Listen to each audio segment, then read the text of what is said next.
Gordon Sanderson Haldane nació el 5 de diciembre del año 1892 en Oxford, Inglaterra, en una familia aristocrática de origen escocés. Era un importante genetista y tenía conocimientos sobre cosmología. Oparin fue un bioquímico ruso nacido en Moscú el 2 de marzo de 1894.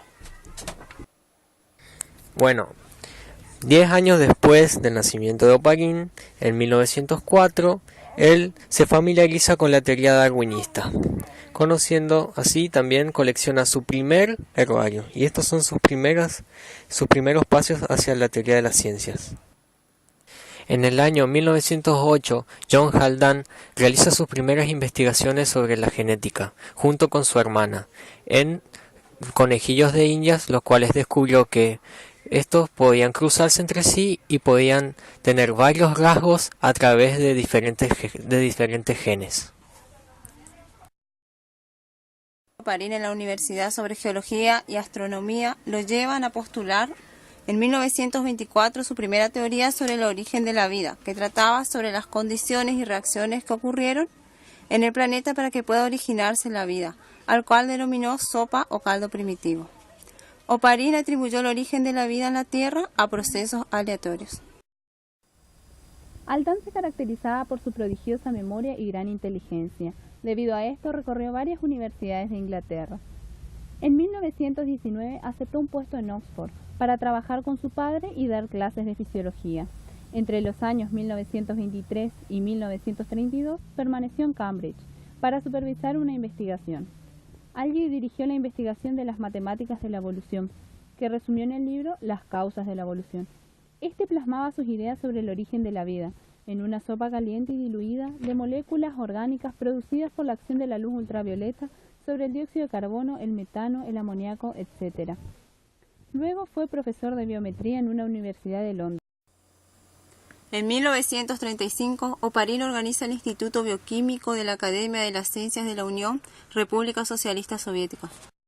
En 1936, Oparin, debido a la influencia que ejercía el comunismo sobre las investigaciones de los científicos, debió reformular su teoría sobre el origen de la vida y la volvió a publicar en una versión más completa, donde postulaba que la vida se originó por un mecanismo diferencial al publicado anteriormente y que fue por un proceso gradual e inevitable. Se notaron las diferencias significativas entre ambas publicaciones, ya que la segunda adhería a las ideas marxistas de la herencia propias de la época. En el año 1957, John Haldane se separa del Partido Comunista y viaja a la India, donde es nacionalizado y queda como director del Departamento de Genética de la Universidad de Orissa. Luego, en 1963, Haldane reconoció cortésmente la prioridad de Alexander Oparin en la teoría El origen de la vida. Al año siguiente fallece en Bhubaneswar.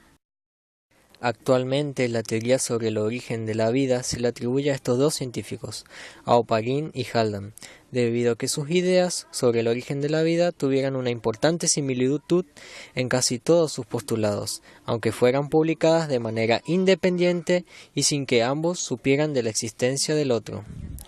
Para ambos, la atmósfera primitiva era carente de oxígeno, por ende reductora, compuesta por gases como el amoníaco, nitrógeno, metano, dióxido de carbono, agua y vapor de agua. Para Oparin, la fuente de carbono era el metano y para Haldane el dióxido de carbono. Para ambos, la evolución prebiótica se dio en la atmósfera y océanos y el mecanismo mediante el cual fueron los famosos coacervados para Oparin y para Haldane los sistemas autorreplicativos. Las diferencias eran mínimas, pero la teoría fue comprobada al ser llevada a la práctica mediante el dispositivo de Miller y Urey en el año 1953, con lo cual se comprobó los supuestos de estos dos brillantes científicos.